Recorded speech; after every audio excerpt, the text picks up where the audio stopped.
Xo'jayin, sizni so'rab kelishibdi. Kiraverishsinmi? Mayli, kiraverishsin. Assalomu alaykum. Yaxshimisiz? Sizni oldingizga bir masala bilan kelgandim. Va alaykum assalom. Keling. Xo'sh, nima xizmat? To'g'risi, gapni nimadan boshlashni bilmayapman.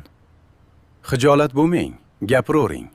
Bir kuni oldimga bir yigit keldi. Assalomu alaykum. Men otangizdan mashina sotib olganimda sotish huquqi bilan ishonchnoma olgandim. Ammo mashinani sotish uchun notariusga borsam, otangiz vafot etganini aytishdi.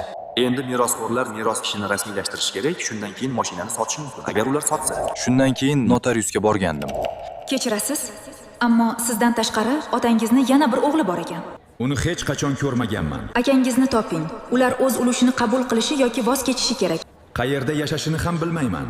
Qanday topaman? Agar akangizni topa olmasangiz, ularga xat yuborib chaqirishimiz mumkin. Xatni olgandan keyin ham kelmasa, unda sizga tegishli ulushga vorislik guvohnomasi beriladi. Ammo akangizning ulushi ochiq qoladi. Bunday holda mulkning yarmiga egalik qilishingiz mumkin, biroq sota olmaysiz. Xo'sh. Bu narsalarni menga nima aloqasi bor? Qisqasi, o'sha akam siz ekansiz. Nima deding?